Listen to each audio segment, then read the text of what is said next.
चलो अब मैं स्टार्ट करता हूँ क्लास अपना।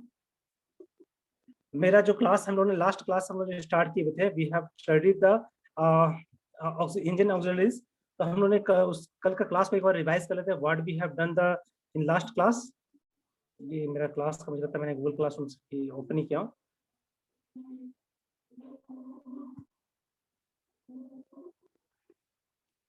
स्क्रीन शेयर हो रहा है?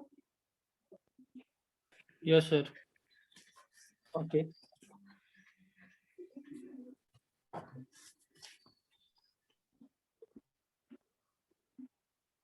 चलो अब स्क्रीन विजिबल है पूरा? Yes sir. Yes sir. Okay तो कल जब हम लोग स्टार्ट किए थे मॉड्यूल 2 का था। मॉड्यूल 2 में हम लोगों ने स्टार्ट किए थे इंजन ऑक्सिलरी सिस्टम, जिसमें कि हम लोग काफी डिटेल पढ़ने वाले हैं। System, cooling system, lubricant system, सारा चीज हम लोग को इसको बारे में पढ़ना है।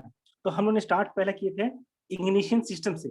We have started learning the ignition system for SI engines. SI engines में हम लोग देखना चाह रहे थे इग्निशन सिस्टम कैसे होता है, what are the auxiliary systems available for the SI engine. इसके बाद सीआई इंजन्स में हम लोग जाएंगे। इसके बाद हमारा कल जो टॉपिक रहेगा, या नेक्स्ट क्लास जो टॉपिक रहेगा, that will B CI engines पे रहेगा। तो एसआई इंजन में कल जो हम स्टडी किए थे, कार्बोरेशन का डेफिनेशन समझे थे। We have studied the definition of carburation, carburetor, definition of carburation and carburetor हम लोग का डेफिनेशन पढ़े थे। प्रिंसिपल ऑफ कार्बोरेटर हम लोग पढ़े थे, प्रिंसिपल कैसे कार्बोरेशन काम करता है। What are the factors affecting the carburation, carburation किस कारण से अफेक्ट होता है, उसकी एफिशिएंसी कैसे कम या ज्यादा होता है, इसको कल हमने स्टडी किए थे। इसका प्रिंसिपल्स को हम लोग समझे थे। वेंचुरी मीटर का कॉन्सेप्ट जो था, हम लोग यहाँ पर उसको अप्लाई करके कार्बोरेशन में यूज कर रहे थे। इसी कॉन्सेप्ट को स्टडी करके फिर हम लोगों ने इसका एक डायग्राम को स्टडी किया, दैट इज कैसे वो काम कर रहा है ये वाला। इस डायग्राम को कल हम लोग स्टडी किए थे। We have studied this diagram. Not today we will study about the choke and throttle. Choke and throttle हम लोग इसके बारे में पढ़ने जा रहे हैं, जो चोक एंड थ्रोटल क्या चीज है। सो इसको देखते हैं। चोक और थ्रोटल क्या है। चोक और थ्रोटल मैं जाना हूँ कि जब कोल्ड होता है, जब हम लोग रात ओवरनाइट कोल्ड कंट्रीज में होता क्या है कि सिंपल से मैं कॉन्सेप्ट में हम लोग जाना चाहेंगे कि मैं कैसे कर रहा हूँ कि जब हम लोग कोल्ड कंट्रीज में व्हीकल्स एक ओवरनाइट रह जाता है, तो टेम्परेचर उसका काफी लो होने के कारण से फ्यूल जो है टेम्परेचर ठंडा हो जाता है। और जब हम लोग एयर में भी वार्म टेम्परेचर होना चाहिए था, तो टेम्परेचर जो वार्म होना चाहिए था वो वार्म नहीं होके वो एक कोल्ड एयर इनलेट लेता है। और एक चीज मैं मान के चलता हूँ, जब अगर मेरा ठंडा हवा रहेगा तो वेपराइज और एटमाइज नहीं हो पाएगा। The fuel is not going to get atomise and vaporise. तो ये चीज इंपॉर्टेंट है, और वो लिक्विड फॉर्म में ही वो सिलेंडर में इंटर कर जाएगा। तो मेरा जो फ्यूल इंटर करेगा इंजन में, that will form in the liquid के फॉर्म में जाएगा इंजन के अंदर में। ओवरकम करने के लिए हम लोग क्या कर रहे हैं, क्या है कि अगर मैं किसी गाड़ी को बहुत देर तक खड़ा रखता हूँ या फिर ठंडा रहने देता हूँ, ये बंद कर बहुत इसमें मेरा गाड़ी चला नहीं है, वैसे ही रखा हुआ है, या कोल्ड कंट्रीज में गाड़ी ऐसे ही रहेगा, तो व्हाट हैपेंस दैट कि वो इतने दिन से जो होता है, उतने दिन से मेरा गाड़ी नहीं चलने से वो पूरा का जो गाड़ी मेरा है वो जाम हो जाता है। मतलब एक तरह से फ्यूल जो है वो थ्रोटल में उसका जमा हो जाता है, और ये कम्प्लीटली नोजल उसका फ्यूल जो थ्रोट है वो बंद हो जाता है। और जब ठंडा हवा, जब कोल्ड कंट्रीज में ठंडा हवा इनलेट करता है, तो मुझे ये इतना पता है जब वार्म एयर इंटर करेगा थ्रोटल के पास में, तभी जाके वो मेरा फ्यूल जो है एटमाइज और वेपराइज होने के चांसेस रहेंगे। अगर कोल्ड एयर मेरा वेपराइज नहीं कर पाएगा, तो ये चीज को हटाने के लिए मैं क्या करूंगा, मैं एक रिच मिक्सचर ऑफ फ्यूल्स को बनाऊंगा। I will try to create mixture of fuel and air ratio with the help of choke and throttle. Choke और थ्रोटल मेथड से मैं थोड़ा सा ये चीज ज्यादा क्रिएट करने की कोशिश करूंगा। तो ये चीज है जो हम लोग करते हैं। तो यहाँ पे क्या किया गया है कि during the cold winter seasons overnight starting becomes more difficult, as हम लोग ने पहले डिस्कशन किए थे। और हम लोग रेशियो क्या बनाना चाहते हैं फ्यूल इस टाइम पे, इस टाइम पे हम लोग इस टाइम फ्यूल का जो रेशियो रखना चाहते हैं 9:1, मतलब रिच फ्यूल सप्लाई करना चाहते हैं ताकि वो इंजन तुरंत स्टार्ट हो जाए। We are trying to give the rich supplement to the engine cylinder so that engine will start on immediate basis. तो हम लोग कोशिश करते हैं कि इसको रिच फ्यूल हम लोग इनलेट करवाएं। और ये कैसे हो सकता है पॉसिबल, ये हम लोग करते हैं विद द हेल्प ऑफ चोक। और चोक कैसे काम कर रहा है हम लोग इसको समझते हैं, डायग्राम को समझते हैं। डायग्राम जो है ऊपर देखते हैं, और चोक क्या चीज है, एक इनलेट मैनिफोल्ड के ऊपर में, इनलेट मैनिफोल्ड मतलब जहाँ वेंचुरी होने वाला है, जो वेंचुरी में देख रहा हूँ मैं यहाँ पे, एक बार इसको एलिवेट कर देता हूँ। जो ये वेंचुरी है, ये वेंचुरी है, इसके ऊपर में मैं एक अपना ये डाला हूँ, बटरफ्लाई वाल्व है, एक तरह का बटरफ्लाई वाल्व है, जो कि एयर के फ्लो को रेस्ट्रिक्शंस करेगा, एयर का फ्लो को रेस्ट्रिक्शंस करेगा, और वो एयर का फ्लो को वो ज्यादा पास करवा सकता है या कम पास करवा सकता है, that depends upon the position of the choke. मैं किस पोजीशन पर चोक को होल्ड कर रहा हूँ, किस कितने एरिया के एयर के रेस्ट्रिक्शंस में पुट कर रहा हूँ, इसी के ऊपर निर्भर करेगा मेरा रिच एंड लीन फ्यूल का रेशियो बनना। अगर मैं पूरी तरह से थ्रोटल लगा देता हूँ, अगर मैं चोक पूरी तरह से कर देता हूँ, मैं चोक लगा देता हूँ पूरी तरह से, क्या होगा, तो कंप्लीटली ये चोक जो है इस पोजीशन पर आ जाएगा, इस पोजीशन पर आ जाएगा, तो एयर का फ्लो कम हो जाएगा, मतलब एयर का जो एंट्री है वो कम हो जाएगा, rate of entry of the air will be less. अगर मैं चोक लगा दिया तो वो एयर का फ्लो को लेस कर दिया है, तो उसके कारण से एक ऑब्स्ट्रक्शन आ गया है एयर का, और उस टाइम पे रीच ऑफ फ्यूल जो है ज्यादा इमिशंस ज्यादा आने की कोशिश करेगा। मतलब मैं एयर का एंट्री को कम करके फ्यूल की एंट्री को ज्यादा करवाना चाह रहा हूँ। My concept of principle of working over here is that we have to reach we have to make the rich fuel by decreasing the air quantity। हम लोग एयर की क्वांटिटी को डिक्रीज करके फ्यूल की क्वांटिटी को increase कर रहे हैं विद द हेल्प ऑफ चोक, और ये हम लोग कोशिश करते हैं इस मेथड से, और उसके लिए बाईपास सिस्टम हम लोग करते हैं। मैं भी यहाँ पे जाना चाहूंगा नीचे, तो ये कॉन्सेप्ट हम लोग कर रहे हैं। यहाँ पे एक नोट में यहाँ लिखा हुआ है, it is been noted that at low temperature vapour friction of the fuels is also very small. जब हम लोग जानते हैं कि जब हमारा टेम्परेचर लो होगा, टेम्परेचर लो है तो एयर का फ्लो वो जो रहेगा, फ्रिक्शन उसका कम रहेगा, और वो उसको ये नहीं कर पाएगा, उसको प्रॉपरली वेपराइज एटमाइज नहीं कर पाता है। इसी के लिए हम लोग चोक और बटरफ्लाई चोक का वाल्व को अप्लाई करते हैं, और वो डायग्राम मैंने ऊपर इसका दिया, मैं डायग्राम यहाँ पे नहीं शो किया। और एक्चुअल जो डायसेक्शन ऑफ कार्बोरेटर का अगर मैं डायसेक्शन देखता हूँ, उसको कट करके देखता हूँ, तो कुछ इस तरह का मुझे कार्बोरेटर का सिस्टम दिख रहा होगा। ये टू व्हीलर्स की बात नहीं कि हम लोग कॉन्सेप्ट नहीं लेके समझेंगे, we will try to understand the four wheelers also. हमारे फोर व्हीलर्स में भी चोक सिस्टम कैसे काम कर रहा है, ये कैसे क्या होगा, ये एक तरह से हम लोग उसको समझने की कोशिश करते हैं। ये मेरा एक डायसेक्शन है चोक का, हम लोग देख रहे हैं। इसमें क्या है, when the choke is partially closed, जब हम लोग चोक को पार्शली क्लोज करते हैं तो ये प्रेशर का ड्रॉप हो रहा है कहाँ पे, वेंचुरी ट्यूब में। जब मैं पार्शली क्लोज कर दिया, मैंने उस चोक को घुमा के मैंने बंद कर दिया, तो क्या हो रहा है, वेंचुरी ट्यूब का जो थ्रोट के पास में एक प्रेशर अचानक से ड्रॉप हो गया है, तो उसके कारण से क्या हो रहा है, एयर का इनलेट जो है वो क्वांटिटी कम हो गया है, और रिच फ्यूल एंट्री होने लगा, मतलब फ्यूल ज्यादा एंट्री कर रहा है और फ्यूल एयर कम रेशियो में एंटर कर पा रहा है। इसके कारण से क्या हो रहा है, ड्यू टू दिस रीजन ये मेरा कंप्लीटली इस तरह का रिच फ्यूल एंट्री बन पाएगा। और इस तरह का मैं मान के चलता हूँ कि आज की तारीख में हम लोग का जो सिस्टम हो रहा है वो थर्मोस्टेट सिस्टम पे चला है। थर्मोस्टेट सिस्टम में क्या है, वो ऑटोमेटिक थर्मोस्टेट सिस्टम में जैसे शुरुआत में जो चाहिए उसको लीन रिच फ्यूल चाहिए था, अभी तो हम लोग मैनुअली हम लोग करते हैं, स्टार्टिंग करने के लिए हम लोग मैनुअली चोक दे देते हैं।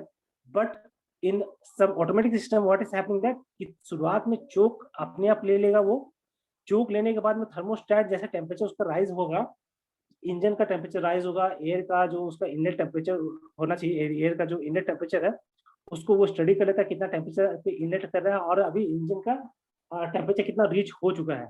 उस फिनोमेना पे थर्मोस्टेट क्या करेगा, रीच करने के बाद में उसको ऑटोमेटिकली उसको चोक को ये कर देगा, बंद कर, ये खोल देगा, ताकि वो जो पहले बंद हुआ था चोक को मैंने जो देख रखा था वो ऑटोमेटिकली अभी चोक फिर से अपने ओरिजिनल पोजीशन पे जला चलाएगा। That is automatic system we are creating that. और ये थ्रोटल सिस्टम से है, और फ्यूल का जो इनलेट करना होगा कार्बोरेटर में, that will be two systems, या अपवर्ड डायरेक्शन में हम लोग एयर को फ्यूल को इनलेट करवा सकते हैं इंजन के अंदर में, या डाउनवर्ड डायरेक्शंस में। यहाँ पर अगर मैं डायग्राम से नीचे भी एक मेरा डायग्राम है जिसमें कि ये देखो, इस डायग्राम्स को मैं अगर देखता हूँ तो ये एक अपवर्ड डायरेक्शन का एक है, ये अपवर्ड ड्रॉट सिस्टम है जिसमें कि फ्यूल को अपवर्ड की तरफ भेजा जा रहा है। इंजन मेरा ऊपर है, मतलब मेरा इनलेट वाल्व जो है ऊपर की तरफ है, इंजन मेरा ऊपर की तरफ है, फ्यूल में नीचे से इंजन की ऊपर की तरफ भेज रहा हूँ। और सेकंड क्या है, सेकंड डाउनवर्ड है। डाउनवर्ड में क्या हो रहा है, ऊपर से हवा आ रहा है, नीचे में फ्यूल को लेकर साथ में वो जा रहा है इंजन के सिलेंडर के अंदर में। तो ये डाउनवर्ड डायरेक्शन है, मतलब दो तरह का फिनोमेना काम कर रहा है कार्बोरेटर में, एक अपवर्ड पोजीशन में या दूसरा हो सकता है डाउनवर्ड डायरेक्शंस में। उसको हम लोग डिटेल में आज हम लोग स्टडी करेंगे इसको, we will study in details today कि उसका क्या क्या टाइप्स है, उसके क्या टाइप्स ऑफ कार्बोरेटर में उसको देखेंगे अभी। लेकिन अभी इसको हम लोग सिर्फ प्रिंसिपल समझने की कोशिश करेंगे, व्हाट आर द प्रिंसिपल। तो हम लोग देखते हैं। इसके बाद मैं देख रहा हूँ कि वो जब उस पोजीशन पे पहुंच चुका होता है, जब फ्यूल रिच हो चुका है, तो थ्रोटल क्या होता है, क्लोज करके ऑब्स्ट्रक्शन हम लोग करके ये सिलेंडर में जो क्वांटिटी हम लोग पहुंचा देते हैं। और इसके बाद ये थ्रोटल का जो यहाँ पे एक इस डायग्राम में आता हूँ, मैं इस डायग्राम को लेके समझाता हूँ। ये रहा, ये एक थ्रोटल है, देखो यहाँ पे जो थ्रोटल नीचे में दिख रहा है, हम लोग थ्रोटल का कॉन्सेप्ट को समझेंगे। अभी चोक का कॉन्सेप्ट समझ गया मैं। चोक जो है एयर का फ्लो को रेस्ट्रिक्ट कर रहा है। अगर मैं चोक लगा देता हूं तो क्या होता है, वेंचुरी थ्रोट पे प्रेशर ड्रॉप हो रहा है, there is drop in the pressure, there is a drop in the pressure at the venturi tube which leads to the rich mixture of air fuel mixture, मतलब air का quantity कम और fuel का mixture ज्यादा। इस तरह का हम लोग को यहाँ पे क्रिएट हो रहा है वेंचुरी ट्यूब के पास में। थ्रोटल क्या कर रहा है, थ्रोटल एक ऑटोमेटिकली कंट्रोल डिवाइस है जो कि ऑटोमेटिकली कंट्रोल कर रहा है कि किस तरह का रिक्वायरमेंट उसको इंजन को भी जरूरत पड़ रहा है। जैसे कि थ्रस्ट ज्यादा चाहिए, जैसे पहाड़ पे चढ़ रहा है, एक हिल पे चढ़ना चालू किया है, तो व्हाट विल हैपन दैट उस टाइम पे टॉर्क ज्यादा चाहिए होता है, उसको टॉर्क जो चाहिए होता है व्हील को, वो ज्यादा चाहिए, मतलब थ्रस्ट फोर्स ज्यादा क्रिएट करना पड़ेगा। ज्यादा थ्रस्ट फोर्स क्रिएट करना है, so somewhere we have to. ये मैडलिक बॉन्ग कौन है? नहीं पता सर। पता नहीं कौन था, मैं इसको अभी एंट्री नहीं किया, बाद में कर दूंगा। तो थ्रोटल क्या हो रहा है, थ्रोटल में क्या हो रहा है कि मेरा अपवर्ड के डायरेक्शन में मैं जा रहा हूँ, मतलब हिल पे जा रहा हूँ, या लोड है ज्यादा है, तो मुझे ज्यादा फ्यूल का रिच फ्यूल का देना पड़ेगा, क्योंकि जैसे चढ़ाई आ गया है कुछ और है, तो वो चोक तो क्रिएट कर रहा है अलग से सप्लाई, चोक तो मुझे अलग से दे रहा है, चोक तो मुझे एक हेल्प कर रहा है रिच फ्यूल क्रिएट करने में। लेकिन मान के चलो कि मुझे और फ्यूल का जरूरत पड़ रहा है, और मुझे जरूरत पड़ेगा कि नहीं और रिच फ्यूल चाहिए, तो ये एक बाईपास सिस्टम हम लोग देख पा रहे हैं। We are going to observe the bypass. Throttle में क्या करेगा, वो ऑटोमेटिकली उस इंजन का थ्रस्ट के फोर्स को, रिक्वायरमेंट को देखते हुए वो अपने आप को एडजस्ट करेगा। ये थ्रोटल जो है that will adjust according to the engine fuel requirement. जैसे वो अपवर्ड डायरेक्शन में जा रहा होगा, टॉर्क ज्यादा चाहिए होता है इंजन का, मतलब व्हील को, तो तुरंत ऑटोमेटिकली वो थ्रोटल अपने आप को उस पोजीशन पर ये कर लेगा कि वो फ्यूल का रिच फ्यूल को सप्लाई इंजन, मतलब वो ड्रॉपलेट्स, फ्यूल का ड्रॉपलेट्स को ज्यादा, मतलब लिक्विड फॉर्म में वो भेजना चालू कर देगा सिलेंडर में, ताकि वो ज्यादा फ्यूल रिच फॉर्म में इंजन में जाए और इंजन फेल नहीं हो, मतलब इग्निशन फेल नहीं हो। तो ये चोक और थ्रोटल का फंक्शन रहा। तो मैंने इस नोट्स में पूरा कंप्लीटली इसको एक्सप्लेन किया हुआ। If you go to the notes you will see the all the details has been covered in this topic.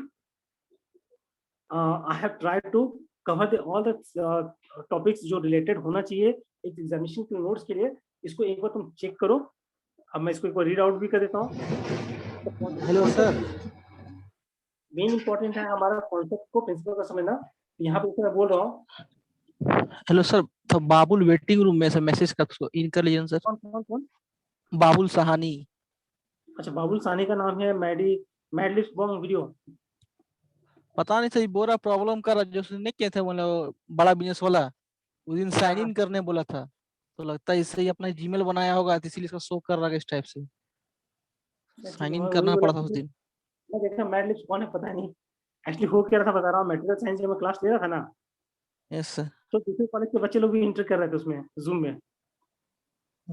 पता नहीं मेरे कॉलेज में वो स्टूडेंट एडमिशन नहीं लिया, लेकिन वो क्लास में एंट्री कर रहा था, तो मैं एंट्री करने दे रहा था, लेकिन मैं बोला कि नहीं, ये मैटलिस्ट में इसने देखा तो बोला ये कौन है, इसको तो मैं जान नहीं रहा।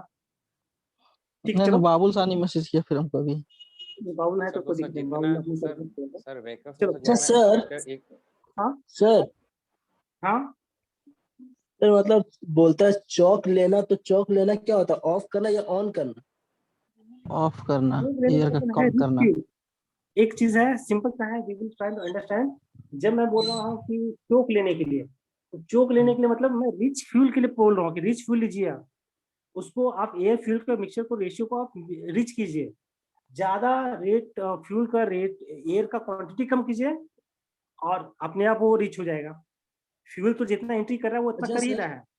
हाँ। तो चौक हम ऑफ कर दे तो एयर का पास नहीं होगा, तो फिर वेंचुरी एक्शन कैसे होगा सर? नहीं, मैं देखो अपुल अबुल मैं जब चोक जब नहीं ले रहे हैं हम्म, तो वो डिजाइन इसमें से कार्बोरेटर किया हुआ है कि वो स्कॉटिक रेशियो पे दिया जाए। जो उसको एयर फ्यूल का रेशियो चाहिए 12:1 या 14:1 जो रेशियो चाहिए मुझे ना, विदाउट चोक वो हम्म, मुझे उतना रेशियो मिल रहा है। मतलब उसका एरिया डायमीटर इतना रखा हूं मैं चोक के हम्म, पोजीशन के साथ में। मतलब चोक जिस वर्टिकल पोजीशन में है ना, यहाँ देखते हैं, इस डायग्राम को रेफरेंस लेते हैं हम लोग। देखो, जब ये चोक नहीं लिया गया, this is not in choke position, ये चोक नहीं लिया गया है, this is yes sir, normal position. ये नॉर्मल पोजीशन पे हम लोग देख रहे हैं चोक को। अच्छा, शेयर हो रहा है screen? Yes sir, yes sir. Yes sir, हो रहा है सर। तो हम लोग देख रहे हैं कि ये जो चोक है, it is in normal position, ये नॉर्मल पोजीशन पे है, it is under normal position. तो ये एक डेफिनेट डायमीटर इसका ओपनिंग्स है। इसी एरिया में से एयर को पास करने के लिए दिया गया है। और इसी एरिया के कारण से वो क्या हो रहा है, यहाँ पे एक प्रेशर ड्रॉप हो रहा है, इसी में फ्यूल एयर का मिक्सचर बन रहा है, जो हो सकता है 14:1 हो सकता है, या फिर हो सकता है 12:1 स्कॉटिक रेशियो। ये पहले से प्री डिजाइंड है, ये प्री डिजाइंड है। लेकिन क्या हो रहा है ठंडी के टाइम पे क्या हो रहा है, दिक्कत जा रहा है इंजन स्टार्ट करने में, क्योंकि ये स्कॉटिक रेशियो ले रहा है तो वो लीन फ्यूल, मतलब ठंडा हवा है, वार्म एयर नहीं होने के कारण से ये एटमाइज वेपराइज नहीं कर पा रहा। मतलब जो वेपराइजेशन होना चाहिए था, जो हम लोग नॉर्मल टेम्परेचर में होता था ना वेपराइजेशन, वोलेटाइल था हम्म, लिक्विड, तो जैसे ये हल्का सा टेम्परेचर मिलता था इसको तो ये तुरंत वेपर बन जाता था और आराम से ये फ्यूल बर्न कर पा रहा था। लेकिन ठंडी में क्या हो रहा था, ये बर्न नहीं हो पा रहा, क्योंकि ये ना वार्म टेम्परेचर नहीं होकर कोल्ड टेम्परेचर आ रहा है, कोल्ड एयर आ रहा है इंजन के इनलेट मैनिफोल्ड में। और इसी कारण से फ्यूल को ना तो वेपराइज हो पा रहा है, ना एटमाइज हो रहा है, और लिक्विड फॉर्म में वो जाके इंटर कर पा रहा है, लिक्विड फॉर्म में जाके पहुंच जा रहा है वो, और वो बर्न नहीं कर पा रहा है सही तरह से। मतलब इंजन स्टार्ट होने के लिए आवाज आता है लेकिन स्टार्ट नहीं ले पा रहे हैं।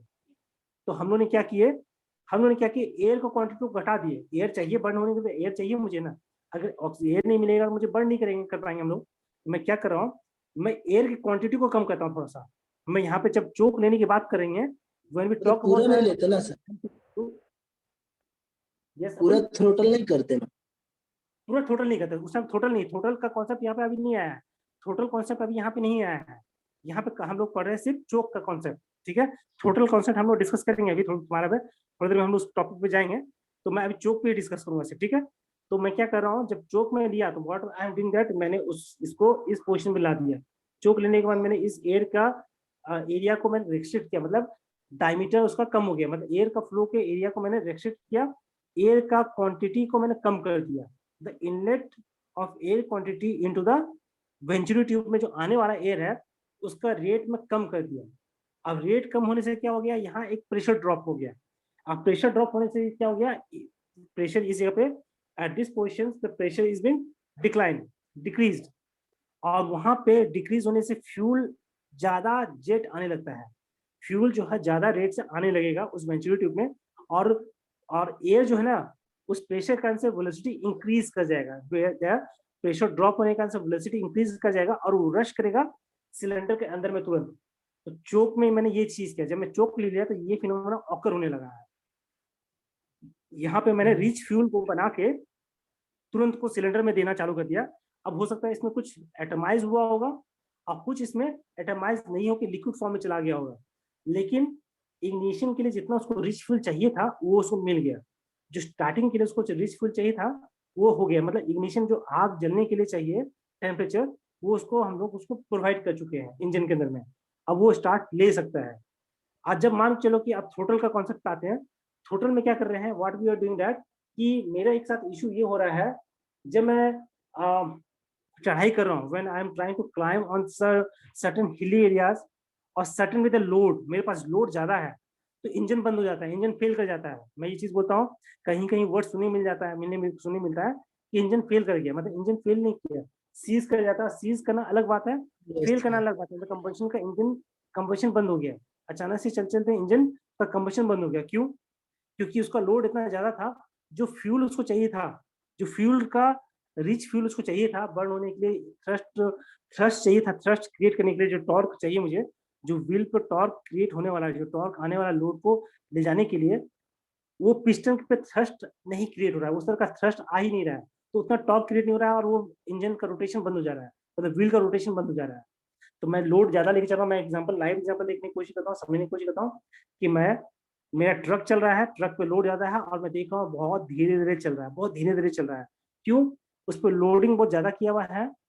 लोडिंग कम ज्यादा होने के कारण से क्या हो रहा है, rotation of the wheel is taking very long time, मतलब उसमें टॉर्क कम हो गया है। टॉर्क कम होने के कारण क्या है, थ्रस्ट फोर्स, जो पिस्टन पे थ्रस्ट आना चाहिए था ना, वो थ्रस्ट कम आया है। वो थ्रस्ट को बढ़ाने के लिए मैं क्या करूंगा, मैं थ्रोटल का कॉन्सेप्ट लेकर आऊंगा फिर। और थ्रोटल का कॉन्सेप्ट क्या है, ये रहा थ्रोटल कॉन्सेप्ट।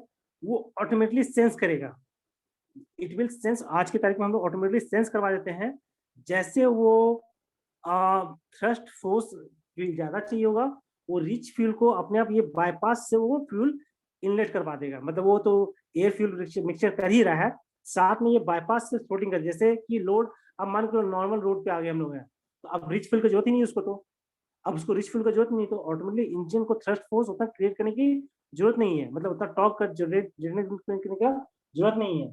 तो क्या करेगा, ऑटोमेटिकली वो अपने आप को थ्रोटल वापस से पोजीशन पे ले आएगा, ऑटोमेटिकली वो सेंस कर लेगा, सेंस करके वापस से वो अपने पोजीशन पे आ जाएगा। तो ये एक तरह का सिस्टम रहता है थ्रोटल और चोक में। तो ये चोक एंड थ्रोटल का कॉन्सेप्ट है जो कि हम लोग यहाँ पे पूरा एलोबरेट किए हुए हैं।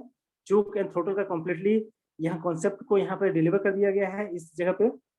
और इसके साथ में अब देखते हैं टाइप्स ऑफ कार्बोरेटर।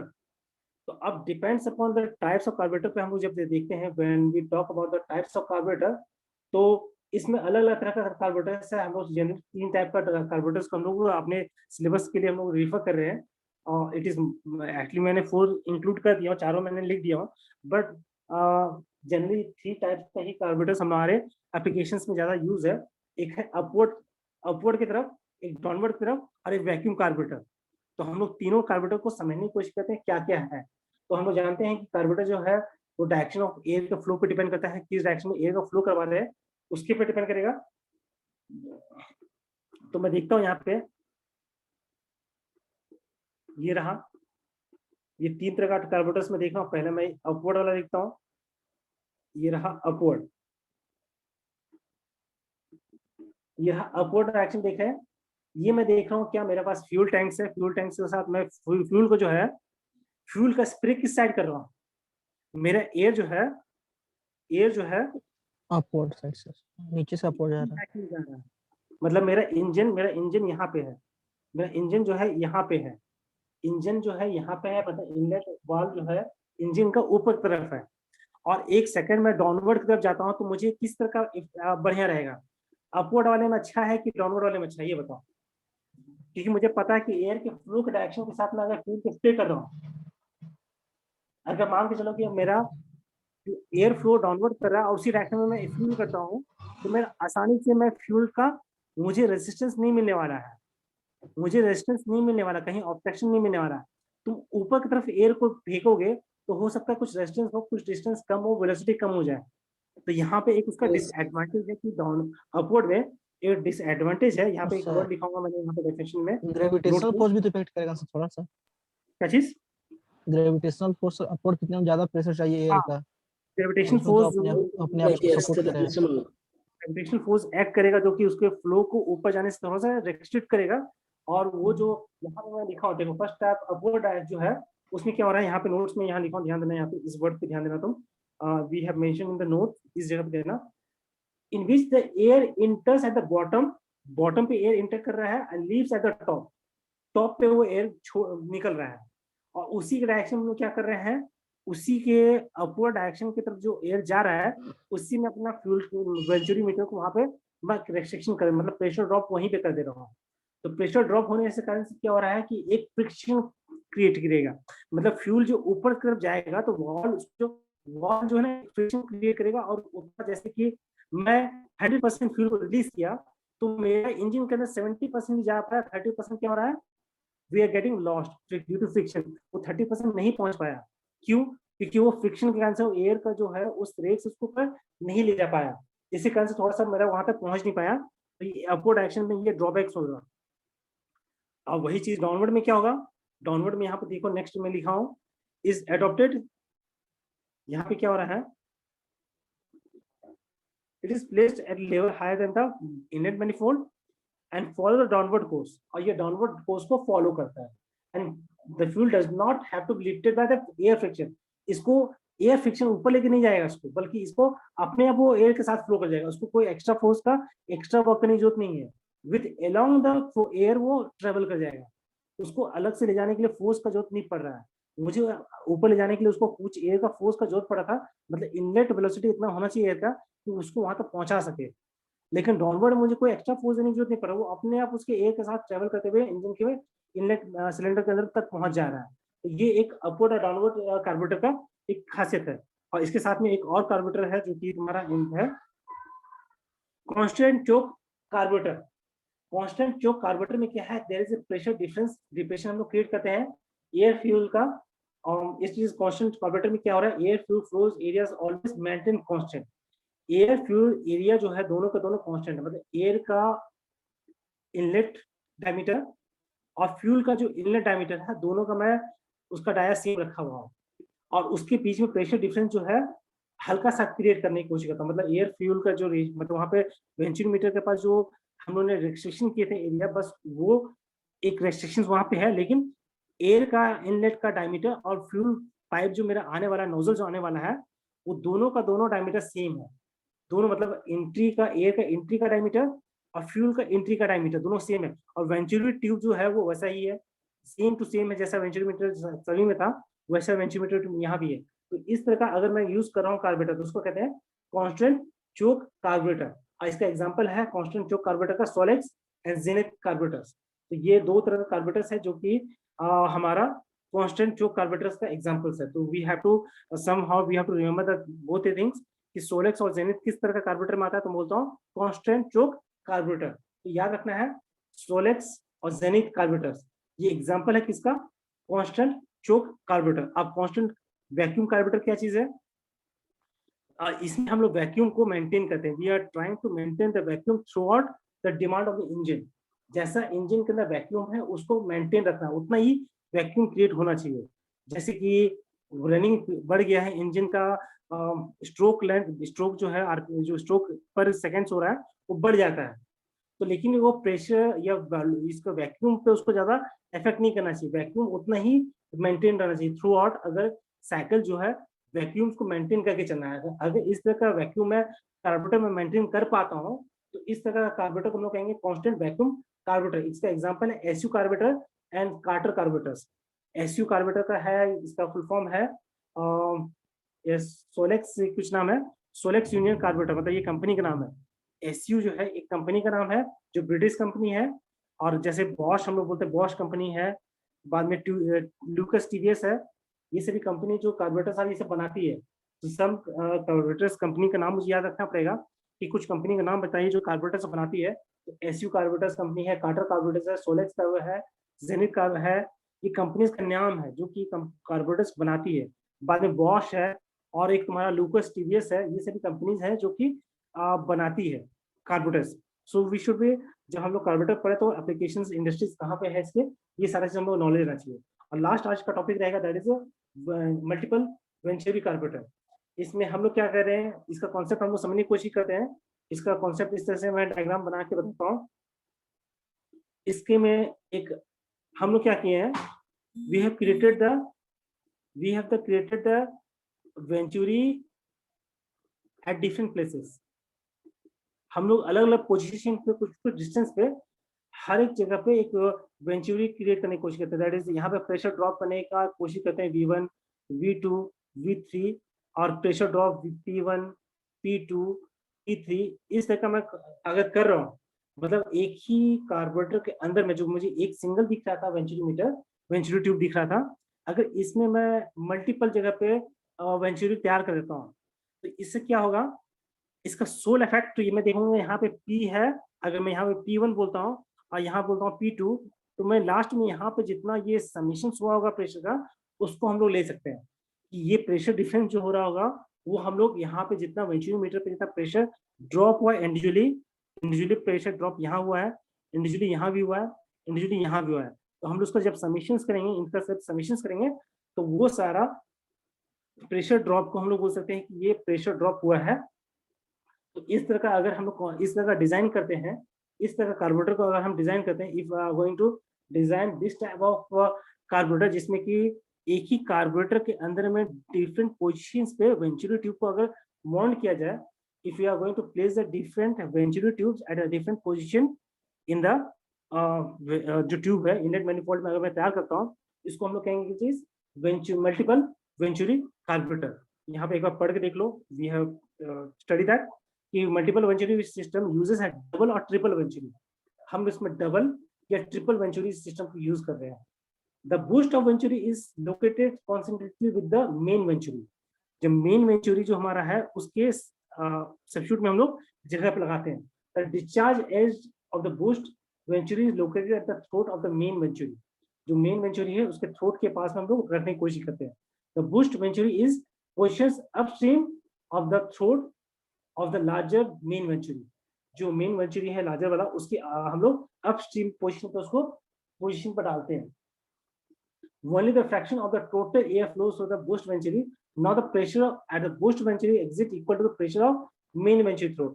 मतलब ये छोटा छोटा जो प्रेशर ड्रॉप हुआ था वो टोटल प्रेशर ड्रॉप के बराबर हो जाएगा, जो टोटल होना चाहिए उसका। The fuel nozzle is located at the throat of the boost venturi. उसके हम लोग जो फ्यूल नोजल के लोकेशन के पास हम लोग रखने की कोशिश करते हैं बूस्ट वेंचुरी को। तो ये मेरा रहेगा वेंचुरी कार्बोरेटर का, जो कि हम लोगों ने अभी जो टॉपिक हम लोग कंप्लीट किए हैं वो एसआई इंजन का।